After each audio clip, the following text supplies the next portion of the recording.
back. I'm Tachi. It's the Culture Lock Rundown. Hit a couple hot topics and I'm out of your hair like I was never even there. All right? So let's get right to it. Andre 3000, the legendary Andre 3000, from the legendary group Outkast, dropped a new album. He dropped it on Monday, the same night as the Met Gala. He dropped this new project. If you're looking for raps, you won't find them on that album. Sorry. So the new project is called 7 Piano Sketches. You can kind of gauge where he's going with it. I read a little excerpt from Apple Music about the album. And it says basically around the time of the final shows of the most recent Outkast reunion, so years ago, he began recording little piano pieces and even pondered releasing several as the best worst rap album in history. The liner notes were set to read from 3 Stacks. It's the freest emotionally and best I've ever felt personally. But he ended up shelving the album, and then trying to decide if he was even gonna put out music anymore, which of course years later he did do. He dropped New Blue Sun about 2 years ago, and that's what we call the Flutes album. This album follows in the same vein, but he replaced the flutes with piano. So it's 7 tracks of 3 Stacks, pretty much doing experimental jazz. It's kind of like a get in the session with him type of thing. He's pretty much going through the motions on each track, playing the piano, going through different chords. It's very jazzy. It's like, you're there watching him create it.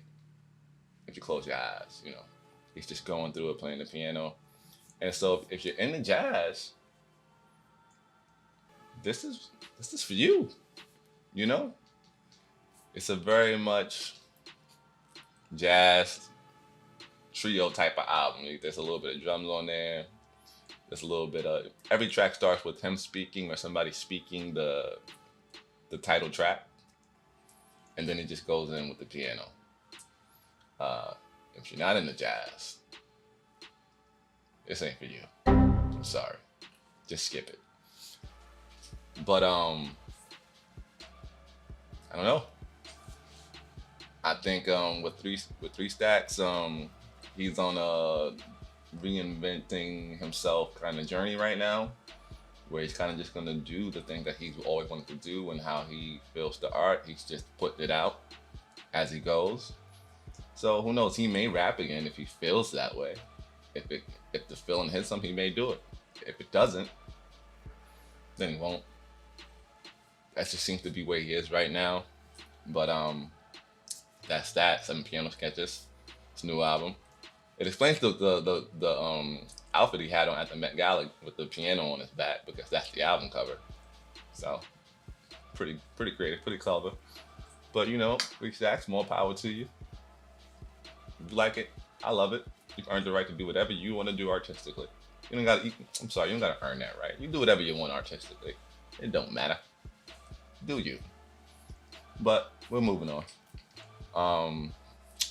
In streamer news, Fanum from AMP, Kai Cenat's crew. He's apparently been kicked out of AMP. This is according to Fanum, who's been dropping not so cryptic tweets. The tweets have pretty much been saying like, he's out. I'm off this. He's saying like people got big heads and they kicked him out. Now, are they trolling? Are they setting up for something? I'm leaning towards that, because these guys are known to troll and set things up and, roll out in a very funny, bizarre way. So it may be a troll. But if it's real, then wow. Because it kind of came out of nowhere. It doesn't really make sense. It didn't seem like they had any issues like that within their team. It seemed like everything was fair, 50-50. But what do we know? What's really happening could be completely different from what they had been projecting. So it could be real, but I mean, Kai Cenat, Duke Dennis, Fanum, Chris. They all seem pretty tight. So again, bizarre. I'm leaning towards it being a troll, but if not, I don't know. Seems like a big deal.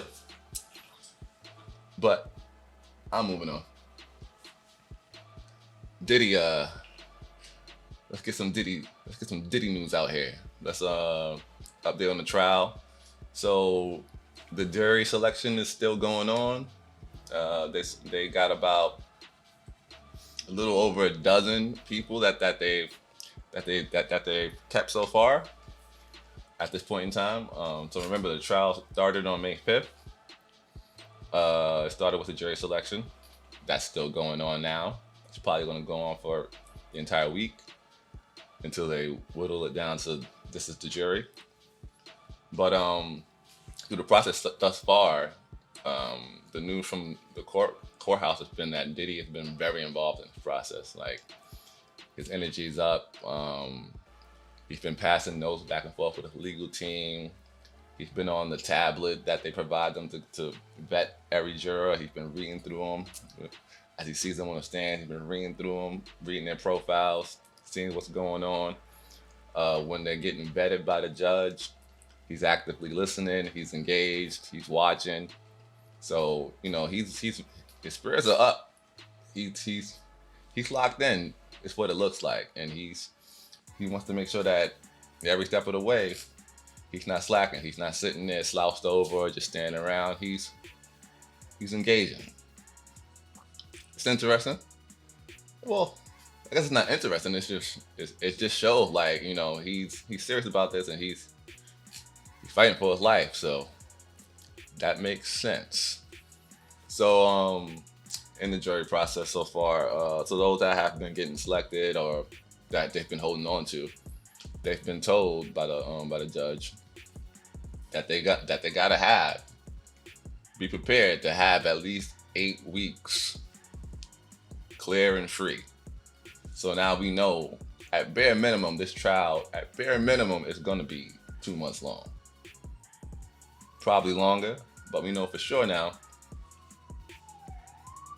2 months. It's gonna take at least 2 months to get things to a point where maybe they can start wrapping it up and get to deliberating and casting out a verdict. So I'll keep y'all updated. Matter of fact, what we'll do is probably like as this trial goes on and as I drop the rundowns, I'll give y'all an update every rundown, and we'll go through this journey together because this is history. We're about to see history. So let's take this ride together. But with that said, like, comment, and subscribe. I'm Tachi. This is the Culture Lock Rundown. Y'all ain't got to leave, but I'm out of here. Peace.